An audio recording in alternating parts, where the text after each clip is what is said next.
Hey ladies, another thing that I like to incorporate into my spiritual growth and development routine is self-help books. So today I want to talk to you about how I actually journal through those self-help books using the SOAP method. But before we get into that, let me introduce myself. My name is Indiana Tuggle. I am an author, a speaker, and a kingdom writing coach, and I create books, journals, and planners to help women grow, healed in Christ, and achieve their dreams. And you can check out those books and journals at my website at www.indiewrites.com, and the link will be in the description. When it comes to the SOAP method, it is traditionally used when you are reading and searching through the Bible and you are journaling through the Bible. However, I found it to be very helpful when I was reading through my self-help books, because if you're like everyone else, it's a new year, a new you, and you like to read. However, I feel like whatever you're reading, whatever you're studying, when it comes to your spiritual growth, you should be documenting that process. You should be learning how your behavior is changing as well. So the first thing I do when it comes to the SOAP method, when we're doing it for a Bible, then the S stands for scripture. However, when I think about a self-help book, the S stands for summary.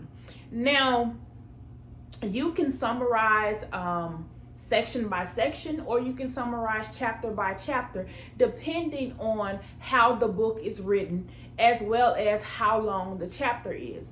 My train of thought is, I don't want to read through a chapter that is 30 pages long and I haven't written out my thoughts on what I've learned so far. So generally, if a chapter is about 10 or 15 pages or less, I may continue to read through the chapter and then journal as I get to the end.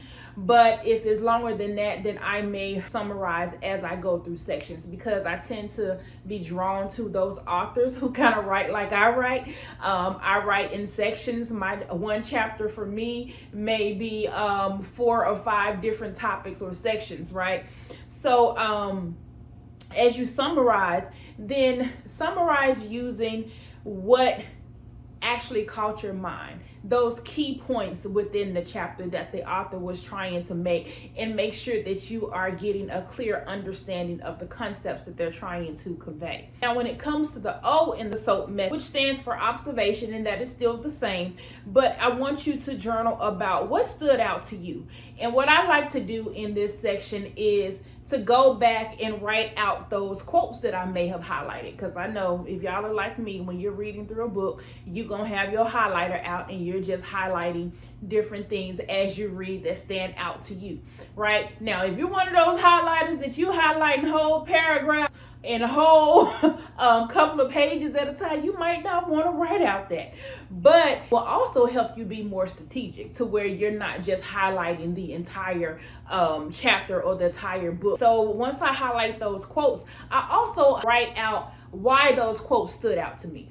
Because the reason for this is you want to capture your thoughts in the moment. Sometimes as we read and we continue on to the next section or the next paragraph, we may forget why that particular quote caught our attention. So I like to pause at that moment and write out why that quote stood out to me.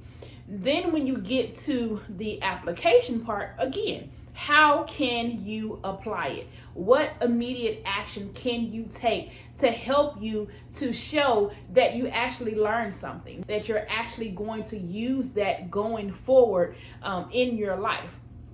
And then the last thing, of course, is prayer. How can God help me to incorporate or implement what I just learned? So the goal is that while you're reading more books this year, to make sure, again, that you are applying what you're learning, and you're not just reading for sport. There's nothing wrong with reading for sport, but when you take on journaling that book, that may mean that you might not be able to read a book a month or 2 books a month, depending on your reading speed. Journaling through the book means that you may read a little bit slower. Me personally, I generally pick a specific book to read once a quarter.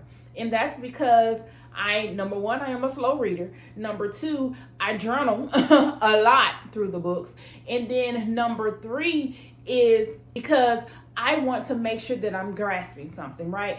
I also take the time not only to highlight quotes, I also take the time to go through and read the scriptures that they may use. I read a lot of Christian self-help authors, so they use scriptures to help solidify their point. So I may go back and write down those scriptures and go back and read them. Read the chapter, read the context, read the before and after, and see if the Holy Spirit will reveal a specific word that pertains to me that the author may not have pointed out in that scripture.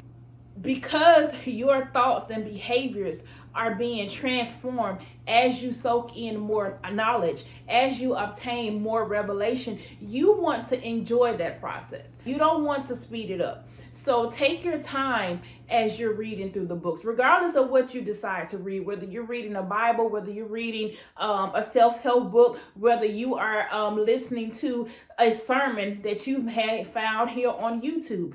Take time to ingest and digest. Even when it comes to a sermon, if you are listening to that sermon, take notes. Don't just sit and listen. Take notes. Take notes of those key points. Take notes of the scripture that they are referencing and go back and read it. The goal is that you don't just consume other people's thoughts, that you allow other people's thoughts to kind of help guide your study so that you can go back and study on your own and allow the Lord to speak to you personally. Sometimes two different people can read the same text and get a different revelation. So you want to allow the Holy Spirit the opportunity to speak to you specifically. Don't just take somebody else's word for it. On my job, my boss tells me all the time, go back and read it for yourself. Don't just take my word. Go back to read the rules and the regulations. So you want to do that. Whenever someone gives you a scripture, go back and read it. Read it in multiple variations, multiple versions of the Bible, so that you can get a good understanding. If you have to, get your dictionary out. That's another thing that I have in my toolkit. Get your dictionary out and look up those key words. One thing that I don't take for granted when I'm reading and studying is that I know what a word means. Sometimes we may be familiar with the common definition. As my pastor said the other Sunday, we know what the first definition means, but it's that number 2, 3, and 4, and 5 that sometimes can be the key to unlock a revelation that we need in the moment. So look up those words, even if it's common to you. Look up those words in the dictionary.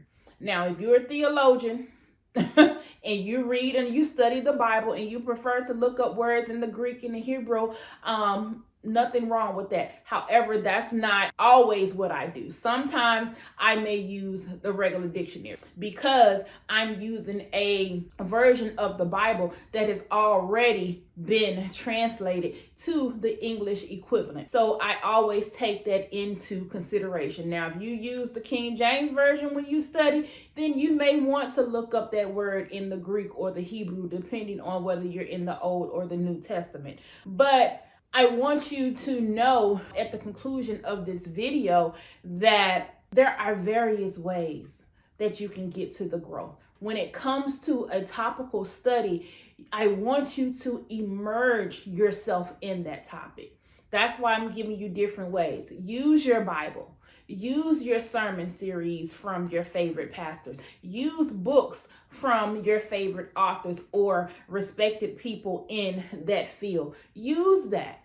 And then combine it all in so that you can see how you can grow in that, how you can use it in your daily life.